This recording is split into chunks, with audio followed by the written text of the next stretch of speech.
Welcome to the Putback on SNY.TV. I'm SNY's NBA insider, Ian Begley. I have two great guests with me to talk all things Knicks. We're going to talk Knicks Heat. We're going to talk Knicks Cavs. We're going to talk Jimmy Butler, Tom Thibodeau, Julius Randle, everything. So with us here today, Shaun Geddes of the Knicks Wall, who I think this might have been top 5 nights of his life. I'm just going to go there off the bat. Last night, maybe. And we have Fred Katz, who was covering this series like a glove. He was in Cleveland with the Knicks last night for Game 5. So great perspective from both of these gentlemen. Fred, I want to start with you. This series, 5 games, what stood out to you? What impressed you most about what you saw from the Knicks over these 5 games against Cleveland? I think just the fact that they won so cleanly. I mean, look, Cleveland did not play well by any stretch of the imagination. But the Knicks also just kind of wiped the floor with them in so many ways. I think Mitchell Robinson's performance really stood out. He obviously had 11 offensive boards in the closeout game, but just the way he locked down the paint the entire series, I think he's playing the best basketball he's ever played in his life.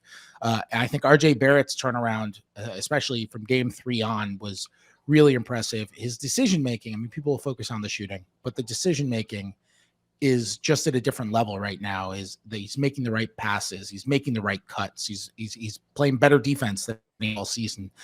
Seeing those guys lock in around Julius Randle, who either wasn't there or wasn't himself for basically the whole series, and for them to win that series in 5 under those circumstances, I just thought was really impressive. Yeah, I'm with you. And Shaun, what about you? Is this the most fun you're having as a Knicks fan ever, or do other teams or other times compare to this? No, Ian, this is I think it's by far the most fun I've ever had as a Knicks fan. I mean, beyond being like part of covering the team and talking about the team and having more of a community, like that's been a huge part of it. But I was 5 years old in the '99 season, so I remember the upset and I remember the finals run, but it wasn't like, it didn't feel like this, and I was only 5. 2012, 2013, it was like a flash in the pan kind of thing. It was fun. It was enjoyable, especially the 13-game win streak. But this here, like, because I'm so invested in all these players individually and as a whole, like the story, it just feels like, I've been saying all year, it was written. And so when Slam had that, I was like, wow, this is perfect. It really does feel like this was written, and I'm just really having a blast, and we're playing excellent basketball, and I'm so proud.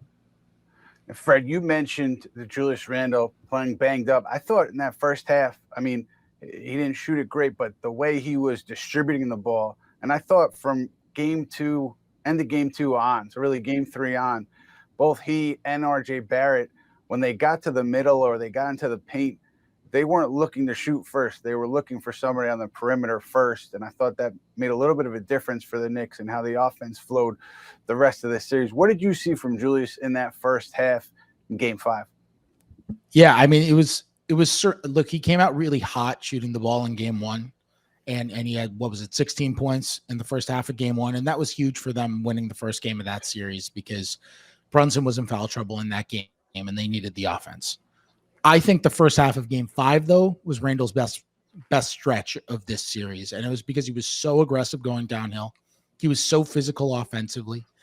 When they brought doubles, he was reading them quickly, which is something that Randle is capable of doing well. We've seen it. He did it well in Game 5, but it's also probably his biggest offensive weakness because he can get surprised on those doubles. He's prone to turnovers in those situations or bad shots or whatever else.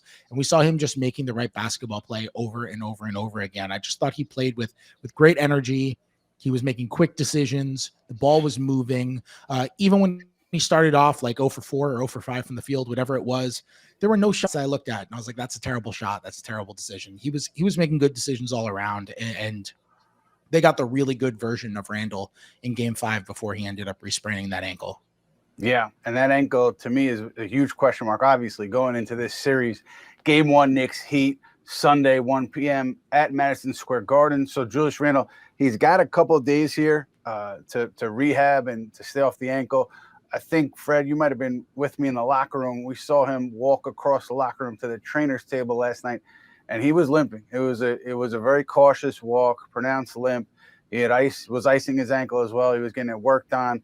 I was told afterward that initially that first thought on the ankle was that it wasn't as bad. The sprain wasn't as bad as that earlier sprain, which kept Randle out for 2 weeks. But when you're spraining the same ankle again, I can't think that that's a good thing. I can't think that he's going to bounce back too quickly or be anywhere near 100%. But he's played through pain. He's come back quickly from injuries in the past. He's a gamer. Even his fiercest critics would have to admit that he wants to be healthy, wants to be on the floor whenever he can. But it's going to be interesting to see if he's not available early on in this series. What does that look like? And Shaun, what matchup, when you look at Knicks Heat coming up here starting Sunday, what matchup individually are you looking at as a key to this one? I think I'm going right back to where I went to for the Cavs series, and I think it comes down to Mitchell Robinson. I think that him being able to guard Bam Adebayo and the way that he's going to play him, I think Miami runs a lot of their offense through Bam Adebayo. I think that was part of the issue with the Bucks game plan. I have no idea why they decided to give him so much room to operate, because he's like the facilitator. So I think that if Mitch is able to neutralize Bam, then we should be in really good shape, because he is the only person that's going to create offense for himself and others outside of Jimmy Butler. So if Mitch is able to neutralize Bam Adebayo, I think that they don't have enough for us at all. Yeah, Shaun, it's interesting because the way Mitch played, I mean, I agree with Fred. Fred, I don't want to out you, but you very early on, you said yes, you do. Mitchell Robinson is yes, the most important, most valuable player in the series. I think you said it game 3, and it just proved to be more and more true as the series went on, because he was remarkable and stuff that you're not going to see in the box score. So if you weren't watching the game, maybe you missed it. But just the idea that he had to be occupied by at least Jared Allen or Evan Mobley or both or two Cavs on the offensive boards, and that opened things up for Josh Hart and others to grab offensive rebounds. He was just so disruptive, even beyond the numbers. And one of the things that I found interesting was I heard that the Knicks coaching staff, after their loss to Atlanta a couple of years ago in the playoffs, they were kind of thinking about what went wrong and what does it mean moving forward and what might have been different. And it probably sounds like, revisionist history at this point. But back then, they did say that not having Mitchell Robinson was the biggest difference for them in the series. That was one of their conclusions in the aftermath of it. And you saw it in this series because he was just tremendous. And, Jared Allen, I think today called him the best offensive rebounder in the league. I don't think anybody would argue with that. And you just look at Mitchell Robinson, the way he has grown from his rookie season to now, you project it forward. It just seems like the Knicks have found themselves a center for years to come here. So just was really good, I think, for the Knicks and for Mitchell Robinson to perform that way on the big stage. And Fred, for you, Bam Adebayo obviously presents problems for most teams. How do you think the Knicks should or would approach Bam in this series? Yeah, I mean, I think what you're going to have to do is you're going to have to worry about the Heat's off-ball actions too, because that's such a key to guarding Bam, right? Because he's not just a guy who can go out and get you 20. He's one of the best passing big men in the entire league, and he can really facilitate from the high post. So what you want to do is you want to just basically cut off both of those guys, Bam and Jimmy's water. Them not having Tyler Hero is huge. It is massive because he is really the only other guard creator that they've got. No Victor Oladipo, I think, really hurts them too. Those guys are guys who can kind of do stuff with the ball. Oladipo, not as much as Hero, obviously. But Hero's a guy they look to create buckets for others. And that's not something that they're going to have, at least at the beginning of this series, right? And so having to look through Jimmy or to go through Jimmy for everything is going to be really important. And being able to cut off Bam's water, being able to cut off Jimmy's water is going to be really, really important. We've talked about injuries with the Knicks and Julius Randle, but in that sense, the guy who guarded Jimmy Butler more than anybody else during the regular season was Quentin Grimes. And he, I think there is optimism that he could be ready to go for game 1, the start of this series. I'm not ready to say like it'll definitely happen, but I think it's definitely on the table that he could go in game 1 for the start of this series. And how the Knicks guard Jimmy Butler is going to be really interesting too, because Grimes is going to have an opportunity to guard him. Josh Hart is going to have an opportunity to guard him. And look, does anybody know Jimmy Butler's game better than the guy who's coaching the Knicks right now? I mean, that is going to be how often we talk about a chess match between a player and a coach, maybe a player and a player, or a coach and a coach. never really a player and a coach. I'm just Yeah. ready for that moment when Jimmy hits a big shot and starts trash talking Tibbs on the sideline. We know it's happening. Oh, We it's know it's definitely happening. gonna happen. So it's going to be really super fascinating to see how they go about getting both those guys, because they put a large burden on those two guys to create offense for them. Yeah, Shaun, for you, when you look at the way Hart played starting lineup last couple of games, do you automatically put Quentin Grimes back as a starter? You think about Josh Hart and how much does Jimmy Butler factor into all that? That's a great question. I've actually been giving that a lot of thought, and I'm glad I'm not the guy that has to make the decision. So shout out to Tom Thibodeau. Because, you could insert Quentin Grimes, but I just think that Josh Hart played so well in the games he started. And, he was so good and available for us, and he did a great job on Donovan, both on and off the ball. And so now coming into this series, one of Jimmy's best attributes is his strength. And that's one of the things that Quentin Grimes struggled, like probably his only struggle defensively. Like there's been times where Jimmy was able to take advantage of his size, but Drew Holiday used size on him a little bit. So I think that Josh Hart is probably the better matchup for Jimmy. But at the same time, because of the way that Miami likes to blitz and things like that defensively, having Grimes' shooting on the floor could be a huge deal. So it really could go either way, but I'd probably leave Josh Hart there right now. Yeah, it's a tough call. Fred, what do you think? Would you stick with Hart? Would you bring Grimes off the bench? How would you play it? I mean, my prediction is that assuming Grimes is all the way healthy, I think Tibbs will probably stick as is. That's what he tends to do, right? He's such a believer in this works for us. You're comfortable. Everyone is comfortable in this role. So we're going to rely on comfort. Like, what does he say all the time when he talks about performing in the playoffs, right? He says the regular season is where you build up your habits. So that way you can feel comfortable leaning on your habits. When you get into a high stress situation, you're going to lean into your comfort zone. And he wants people to be able to have a comfort zone that works in the postseason. So my guess is that Tibbs will not feel the need to change anything. I also think you're going to want Grimes' shooting out there against Miami. It's really important to have Grimes' shooting out there against Miami. Miami is going to throw a million different types of defense at the Knicks. They're a very different kind of good defensive team than Cleveland is. Cleveland has those two rim protectors down low. They're a little more conventional because they have Allen and Mobley on the back end. They're going to try for turnovers. They're going to try for interceptions, deflections, all that kind of stuff, right? And that's how they use their guards, because their guards are not fabulous one-on-one defenders. Miami will play a zone on one possession. They'll play like a 2-3 on one possession. They'll play a 1-2-2 on the next possession. They'll go man-to-man on the next possession. They'll blitz you on a pick and roll on the next possession. Then they'll show on the next possession, and they will just change things over possession to possession over and over. Part of the reason that Bam specifically is such a good defender, people talk about his versatility. It's not just that he can protect the rim and guard on the perimeter. It's that he's great basically no matter what scheme you put him in. So it's good. When you go up against Miami, I just worry that if you don't have a good catch and shoot guy, a reliable catch and shoot guy on the floor, Eric Spoelstra and that Miami defense is going to figure out a way to exploit it. If you want to close with Josh Hart, if it's working, you go for it. And obviously Tibbs has no problem with that, but I think the shooting is something that will help. And by the way, Grimes had some success against Miami during the regular season too.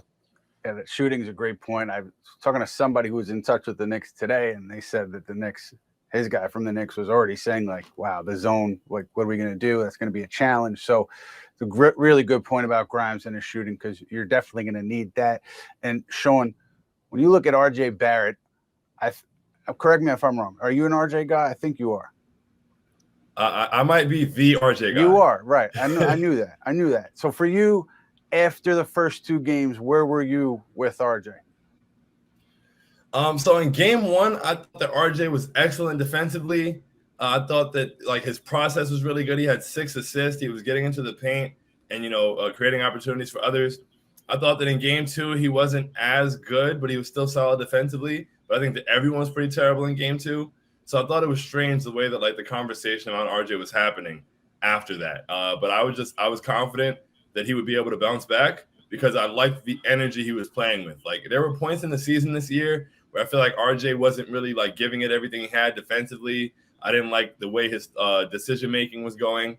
But that wasn't the issue in those first 2 games. And so I'm cool as long as you bring in the effort. The rest of the stuff comes together. So and also, sorry, in game 1, he was fading away over Darius Garland and shooting like really high floaters, and it was getting on my nerves. I couldn't stand it. I actually tweeted him, and I was like, I don't want to see another fadeaway over a 6-footer, bro. And so for the rest of the series, from game 3 on, he was going right to the basket, going right through 7-footers and finishing at the basket. It was beautiful. When RJ gets all the way to the basket, I don't think there's anyone. We just saw 2 7-footers, defensive player of the year. I don't think there's anyone who stops RJ Barrett when he goes right to the hole. Yeah. What was you could out somebody if you want. What was the worst RJ take that you saw after game 2? Man, wow. There was a lot. There There were so many, Ian. I don't even know where to start.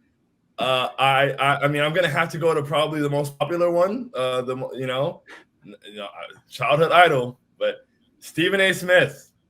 Stephen A. Smith said that RJ Barrett didn't belong in the series. He said that he should not play. He should not be in the rotation. He should sit down. He said that after game 2, and RJ went on to carry us to 3 straight wins. I mean, look, that was the loudest one I heard. And you said childhood idol. I have the utmost respect for Stephen A. Smith. He says a lot that he's earned his place and where he is in this industry. And he has. I mean, people who just know him from First Take, they don't know his history as a reporter, as a columnist, remarkable reporter, and he's definitely earned his spot. But somebody sent me a cryon on First Take, the little writing at the bottom of the screen from today. I guess it said, does Stephen A. deserve credit for RJ's turnaround? And look, I'm not going to pretend to know RJ Barrett well. I'm just asking questions in the locker room, say hi, this and that, know some people around him. I can pretty confidently say that RJ Barrett was not looking at videos, clips of Stephen A.'s First Take takes on him after game 2 and getting motivated for games 3, 4, and 5. I'm pretty sure that is not the case. So I had to laugh at that one. But Fred, for you, what do you think? I mean, you talked about, I know on the Nick Film School podcast, you spoke about the Drew Hanlon aspect of Drew coming to work. That's RJ Barrett's trainer, coming to New York, being in New York, working with RJ. What do you think clicked for him between 2 and 3?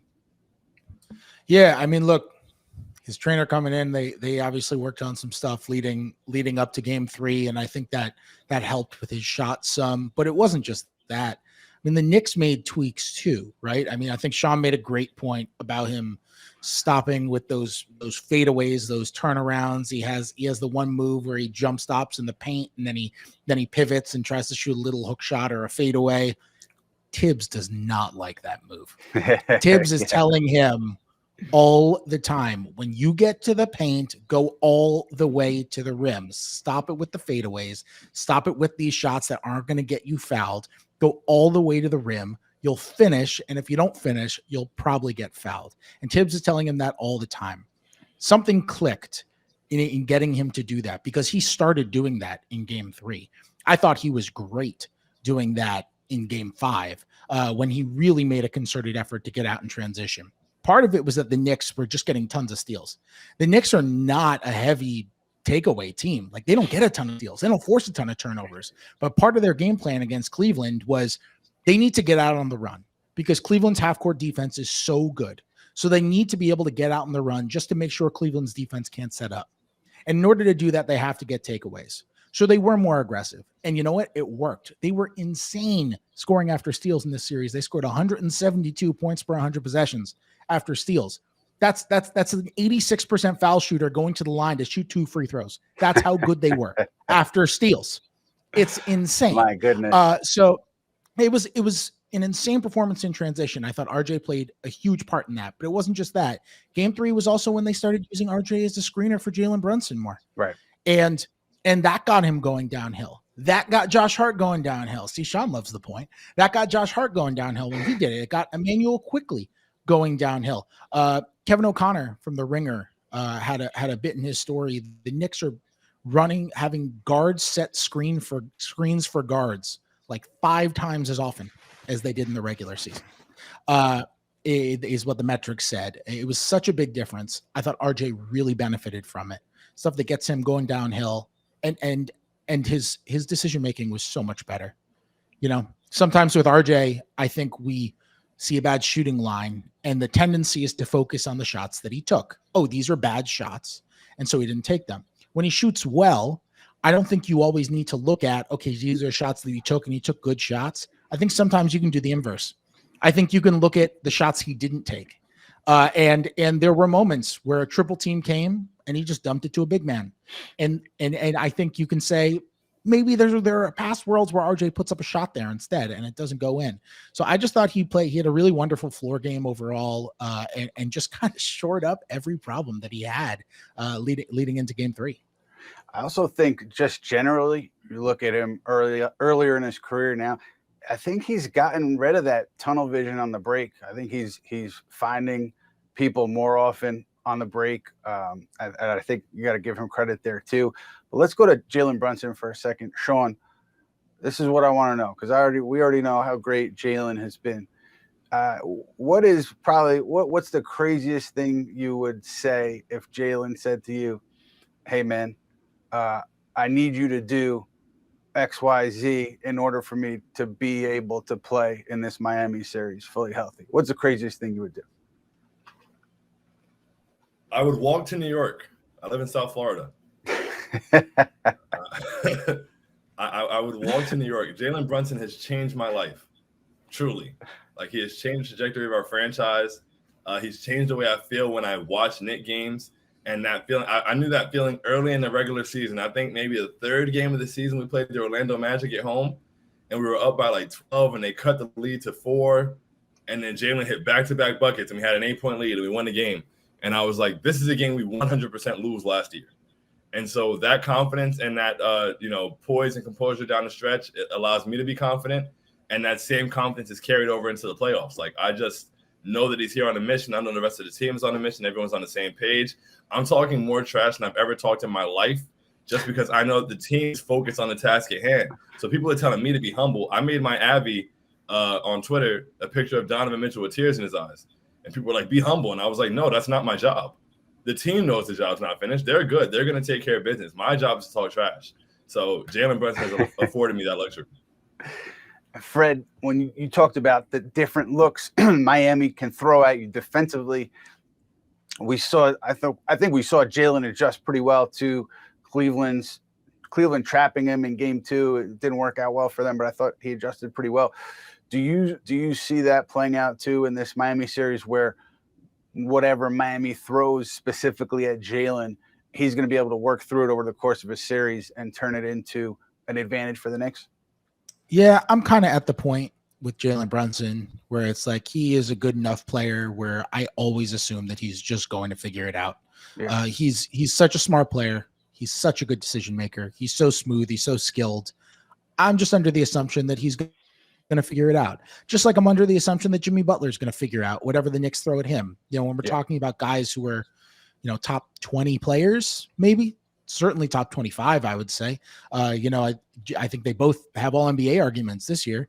When we're talking about players in that stratosphere, it's like those guys just figure stuff out. Great players are great players for a reason. They're gonna figure out how to wreck you. And with Jalen, they were throwing traps, but the Knicks gave him outlets on the weak side. They started giving him outlets like with those guard screens that I was talking about, and allowed them to get 4-on-3s and that kind of stuff with Josh Hart or with RJ Barrett or with Emmanuel quickly. And they were able to attack from there. He's very, even though he's a shoot first guy, he's an unselfish player. One thing that Brunson does really well is that when he gets double teamed, he never really fights the double team. He gets rid of it really quickly. And sometimes there's a size advantage, but he gets rid of it really quickly. That's basically always his intention. That's part of why Julius Randle is going to be so important, by the way. If Randle is there, and if Randle is healthy, now all of a sudden, if you're loading up on Brunson, now you got Randle going downhill, and that's Julius Randle, who you have to stop with an advantage. That is really hard, no matter how good your defense is. And that's part of the reason why Randle is going to be so important for them in this series. Yeah, we know that he's comfortable shooting in that arena based on that big shot he hit in the regular season. Just a quick aside on Jimmy Butler before we get to Matt Spenley. I know that Jimmy, because he's talked about it and people around him have talked about it publicly, that he knows that the Knicks were like one of the few teams that had money in the summer that he was a free agent and didn't really come after him. And he just strikes me as the kind of guy that took that personally. And I don't know, maybe he uses that as motivation in this series. Who knows? He probably doesn't need any motivation, but I just wonder if that comes into play. But anyway, just a quick aside.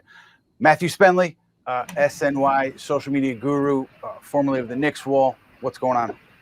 Jimmy Butler using something as motivation. I don't know, Ian. That doesn't sound like him. That doesn't sound right to me. I don't know about that. All right. David Fewer Knicks in the comments asking, one of the Heat's strengths is getting to the free throw line. Does Deuce need a few more minutes just to keep the guards out of foul trouble? Now, I'm curious because the Bucks last night spent a lot of time with Drew Holiday guarding Jimmy Butler. And I thought one time in the series, whenever the Cavs were really running pick and roll on Brunson with Garland, third quarter in one of those games, they were really able to take advantage. So Deuce minutes, just generally, how do you see the Knicks guards defending? Go to Ian and then go to Fred.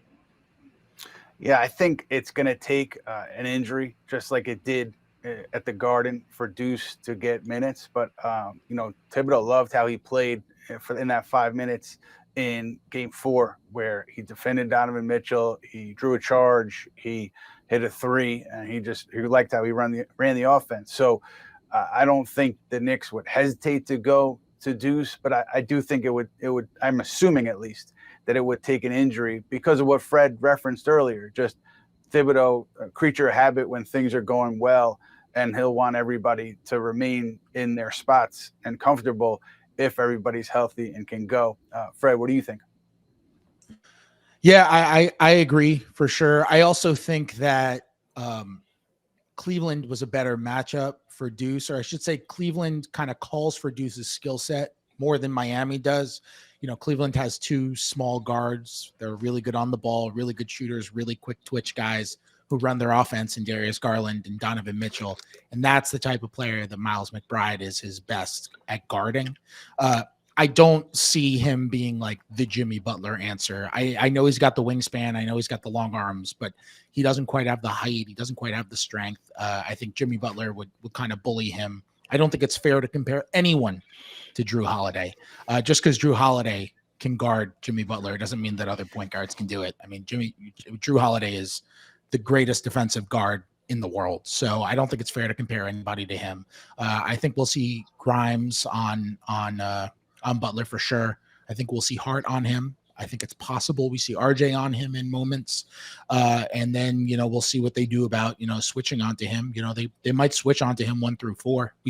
What's interesting is we saw them switch more in like the mid part of the season defensively, specifically with Randle. He started switching more around mid-December and then into the mid part of the season. And then he stopped doing it as much.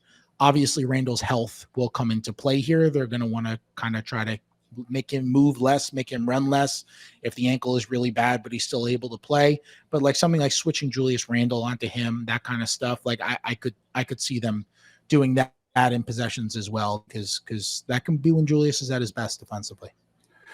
And then you guys look at the head coaches, right? Eric Spoelstra, just league-wide, highly respected as one of the best tacticians and general head coaches in the league.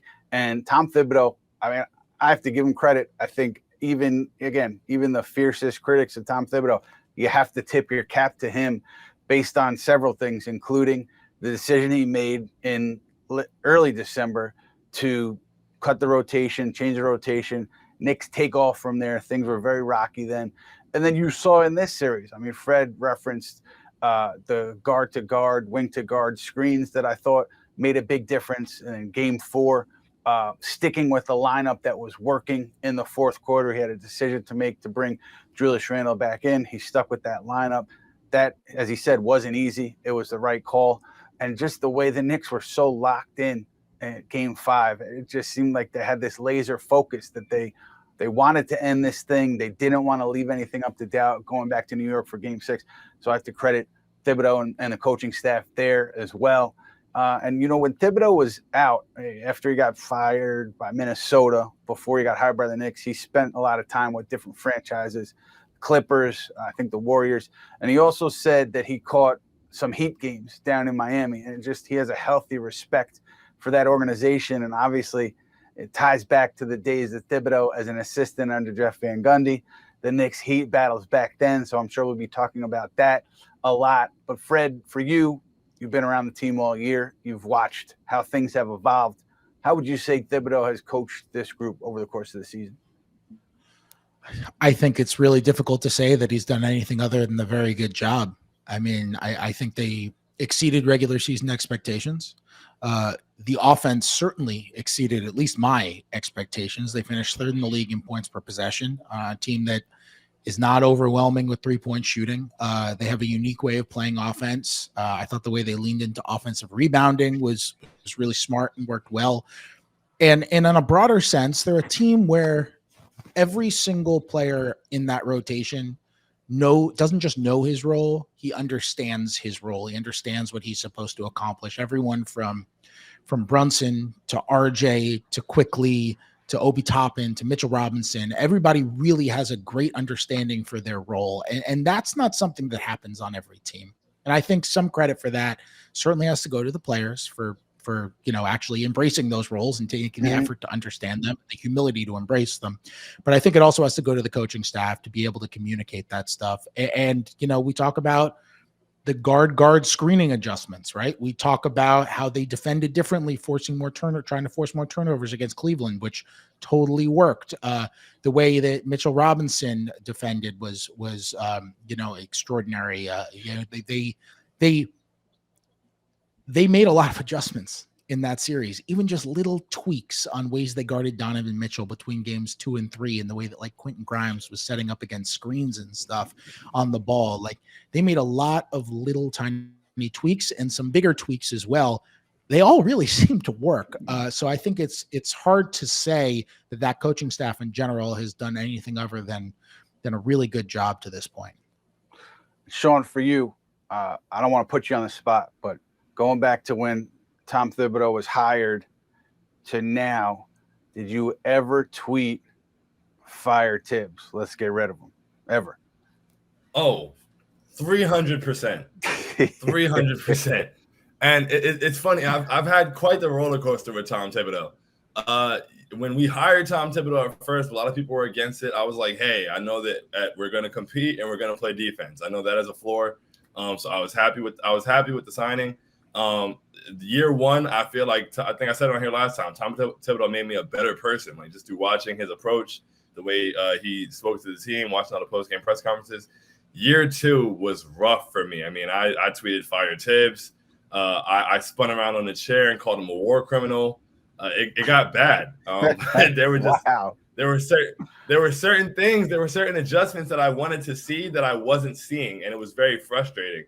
And so coming into this year, he exceeded my expectations by far, just because part of my thinking in wanting him to not be here was I don't expect this guy who is doing the same things he's been doing for 15 years to change or adapt, when one of the things he's known for not doing is not changing or adapting. And so he has changed, he's adapted, he's adjusted over the course of games, over the course of a season. He's done literally everything. And I think the culmination was the other day in game 4, I was in the Garden when he left Obi in. He all season, no matter what, it didn't matter how Randle could be, and this is no slight to Randle could be 2 for 21 and not playing any defense, and Obi could be 4 for 4 in 8 minutes, and Obi would still come out of the game. So the fact that he went with what was going and what was working, the fact that he's empowered guys like Fred talked about, the guard-to-guard screens, I think were huge. I've been begging to use RJ as a screener for the majority of his tenure as a Knick, to be honest, especially with Jalen here now, because I feel like either you get someone who's too slow to guard Jalen or someone who's too small to guard RJ, and it put us in very advantageous positions. I love the way that he's used the rotations, the decisions he's made, the fact that, he went in the road, hostile environment, elimination game, down 2 starters by the time Julius gets hurt, and we don't miss a beat. And that has to be attributed to Tom Thibodeau. So I was saying it earlier. I hope that, anyone out there, whether it's Nick Brass, whether it's Tom himself, I have put all that stuff behind me. I've put it all behind me. I'm on a completely new page with Tom Thibodeau. I appreciate him. Thank you for what is going on here. And, I'm all about moving forward. But he's been nothing short of spectacular this year. I think if Mike Brown doesn't do what he did with the Kings, then Tom Thibodeau is the coach of the year. But Mike Brown deserved that. So Tibbs is excellent. He did. I have a quick Tibbs take. I think the Knicks could get swept by Miami. They could start 0-20 next year. Knicks could decide to make a coaching change. Even if all that happened, Tom Thibodeau still was very successful at his job with the Knicks because one of the reasons bring him in was to establish a winning culture, which is like a nebulous term, but you've seen it on the floor with the Knicks where they have a way that they win games, a way that they're successful, and he's built a foundation here that can be built off of and built from to grow. But Thibodeau has certainly done that, and he deserves credit for that, regardless of what happens against Miami next year, whatever the case may be. Just wanted to throw that take out there. Matt Spenley, what's going on? Yeah, and the instability that they had at head coach too is to have Tibbs there. It just all has led to this road. Shaun, love the growth from you, man. Congratulations. And I'm coming right back to you, Shaun, because I'm bringing up something that you said on this show the last time you made an appearance. You said Mitchell Robinson is a top 5 center in the NBA. And you got some agreement, but you also caught some flack. So I'm going to you. Do you feel that going into the series, did you still have that take throughout the season? Obviously, he validated it. But Mitch, top 5 center, say it loud and proud. You still feeling the same way? So I just want to do a quick because a lot was said. A lot was said. I was attacked after that one, man. People really tried to pick it apart. And of course, it's semantics. You can do top 5 through 10. It can go either way. But some of the people told me he wasn't better than Jared Allen. People told me he wasn't better than Nick Claxton. So for him to come into this series, I was a firm believer that he was going to come into this series and outplay Jared Allen and make me look like a genius and a prophet. And I am so proud of Mitchell Robinson because even though I thought he'd outplay Jared Allen, I didn't realize that he would outplay Jared Allen and Evan Mobley combined. The two of them didn't come together to be what Mitch was for us. Like even in Game 5, he had more total rebounds than them, more total points than them combined. He was phenomenal. So even though as highly as I thought of Mitch, he even exceeded my expectations. So yes, I'm very proud, and I stand on that take wholeheartedly. And it's easy to forget, too, that Jared Allen, I know it wasn't that long ago. When he played for the Nets, that was always the debate, right? Who's better, Jared Allen or Mitchell Robinson? Friend of the program, Stephen Bondi, tweeted it the other day. That debate has been settled. Yeah, very much settled. I remember when Shaun said that. I can't remember exactly when it was, but I didn't say anything. But I was thinking, whoa, did he say top 5? But, hey, here we are. And Mitchell Robinson just proving his worth big time in this series. Now, guys, I want to go before we wrap to series predictions. And I haven't thought a ton about mine, but I want to start with you guys. Shaun, what do you think? So people keep telling me be humble. So the humble version of me says Knicks in 5. I've got Knicks in 5. I've got no more than 5. I honestly think it could possibly be a sweep, but I do understand that Jimmy Butler is a very great player who gets a very favorable whistle. I do understand that Eric Spoelstra is a very good coach with a lot of experience. And so maybe they get one of those games in Miami, even though that's kind of a home game for us as well, as somebody who's been in that building. It's very blue and orange in there when the Knicks come to town. So, but I think no more than 5 games. So I'm going to go Knicks in 5 again. I like it. That's like that. That's the humble one. So the unhumble one will obviously be a sweep. You're feeling good right now, Shaun. I get it. Fred, what about you? Well, my most important prediction is that Mark Berman is going to show up and cover the series for the Palm Beach Post. Yes, please. That's all we need. I need him in the locker room. Forget covering it. I need him in the locker room. I need it. I'm assuming the listeners know Berman because everybody knows Berman, and because he's been on this show many a time, and because he only in our group chats refers to it as the Putback. But there were comments. There were comments from people on YouTube saying, "Where's Berman? Where's he on the episode?" So people are aware. There you go. There we go. Mark. Perfect. Yeah, I mean, people should know that the players still talk about Berman all the time. Yeah, almost daily, and Tibbs too. Almost daily. It's extraordinary. It's unbelievable. The mark, no pun intended, that he left. I am going to pick the Knicks. I think I'm leaning Knicks in 6, even though you normally don't pick the closeout game on the road. But the Knicks just showed that they have no problem closing out a series on the road. And also, Berman is not the only retiree from New York to Florida. They're going to get a lot of New Yorkers at those games in Miami. They do for games that don't matter. You know, the New Yorkers are going to be showing up. So I don't think it's going to feel totally like a road playoff game. And I just, five feels too short. I think Miami is too well coached. I think Jimmy Butler's too good. We just saw him drop 98 points in 48 hours. Like I don't see him. He's averaging 38 points a game in the playoffs. Like I just don't see him. Like, I don't know if he's going to continue to do that, but I just don't see him going out quiet. I don't see that team going out quiet, but I think the Knicks will find ways to exploit the guys who are exploitable. One X factor, by the way, who we haven't really talked about is Kevin Love.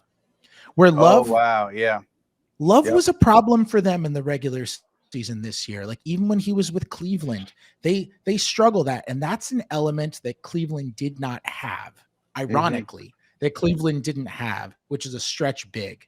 And that can change the element, specifically with these like little screening actions where Love would screen and pop to the wing. He had one game where he had 8 threes against the Knicks earlier in the year, game in Cleveland. And even in Miami, he was getting open some. It's going to be really interesting to see how they load up on him. But I just think the Knicks are a lot deeper than Miami right now.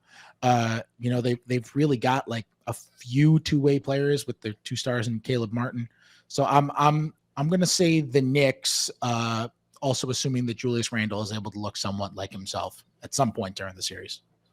Okay, there it is. Well, my first prediction quickly will be that no Knick punches a fire extinguisher and has to get stitches in their hand and misses time in this series. That's my first prediction. And then number 2, I think if Randall's healthy, the Knicks win in 7. I think the offensive rebounding edge has to be there for them. I don't think it's going to be there to the degree it was against Cleveland, but it has to be there for them to be successful in their series. I think it will be enough, and I think they will get through to the conference finals. That will do it for us.